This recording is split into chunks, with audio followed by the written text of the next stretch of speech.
warahmatullahi wabarakatuh. Alhamdulillah wa syukru ala nikmatillah. Asyhadu an la ilaha illallah wa asyhadu anna Muhammadan abduhu wa rasuluh. Amma ba'du.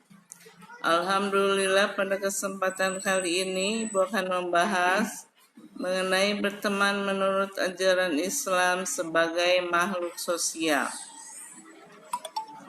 Seorang teman yang baik terkadang bisa melebihi kebaikan saudara sendiri. Hal ini dimungkinkan sebab hubungan antar teman cenderung setara di mana berlaku prinsip menghargai antara satu dengan yang lain.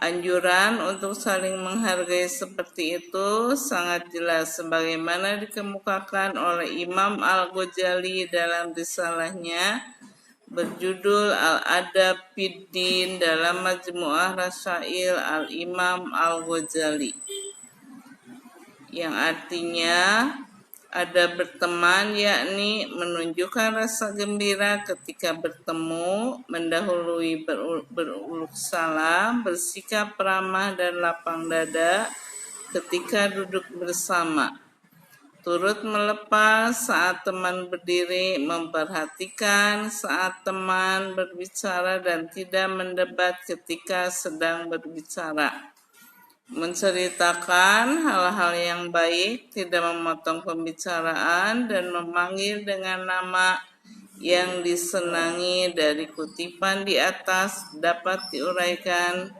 ketujuh adab berteman sebagai berikut. Pertama, menunjukkan rasa gembira ketika bertemu. Hal ini menjadi salah satu tanda pertemanan yang baik.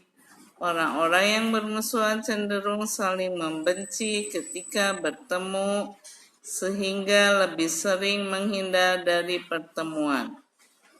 Teman yang baik tidak hanya menunjukkan rasa gembira, tetapi juga saling menjaga perasaan masing-masing ketika bertemu dengan menghindari sikap atau kata-kata yang tidak mengenakan. Kedua, mendahului mengucapkan salam. Seorang teman tidak sungkan-sungkan untuk mendahului beruluk salam meskipun mungkin ia lebih tinggi kedudukannya secara sosial. Seorang teman cenderung menempatkan diri setara dengan tidak memandang yang lain lebih rendah dari dirinya. Tentu saja secara moral, pihak yang mendahului mengucapkan salam adalah lebih baik sebagaimana dinyatakan dalam sebuah hadis Rasulullah SAW yang diriwayatkan Abu Dawud dan Ahmad. Ketiga, ramah dan lapang dada ketika duduk bersama. Hubungan pertemanan memang sangat menyenangkan, terutama karena tidak ada jarak di antara mereka. Hal seperti ini memungkinkan terjalinnya keakraban satu sama lain dan keramahan yang tulus.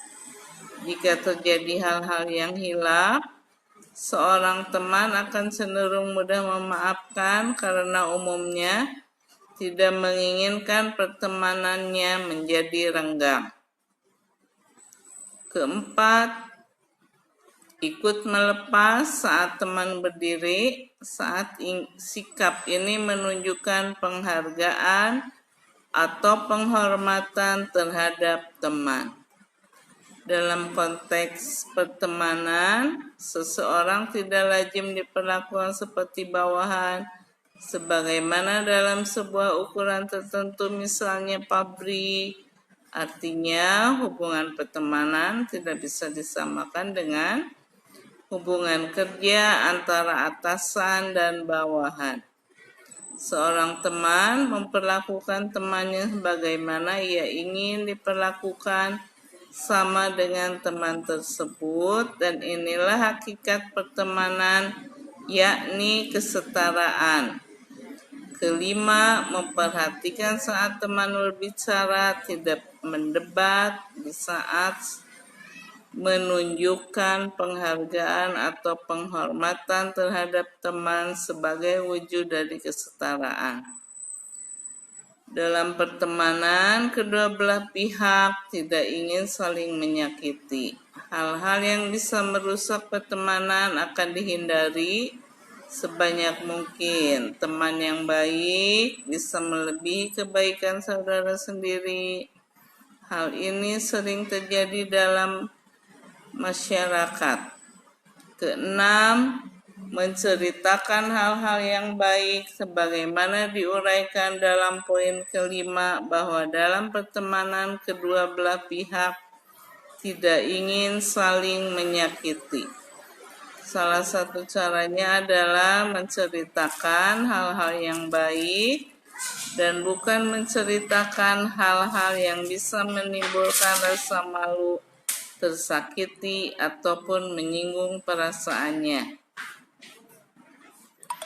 Jika hal seperti ini harus dijaga dengan baik, tentu hubungan pertemanan akan langgeng dan bahkan bisa berlanjut hingga ke anak cucu.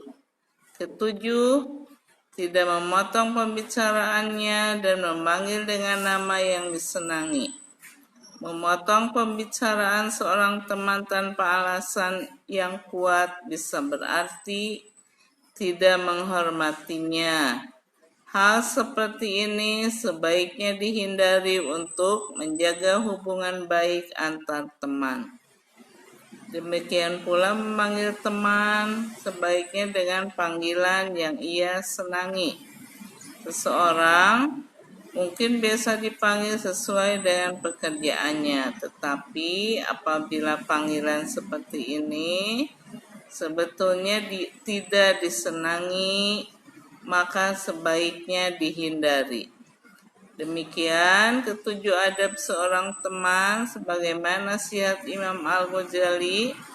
Apabila ketujuh adab ini dapat dipraktikkan dengan baik, tentu hubungan antar teman akan terus berlanjut dengan baik. Bahkan tidak jarang dari hubungan pertemanan atau persahabatan bisa meningkat menjadi hubungan yang dekat, yang lebih dekat lagi, seperti menjadi menantu, mertua, atau besan, dan sebagainya.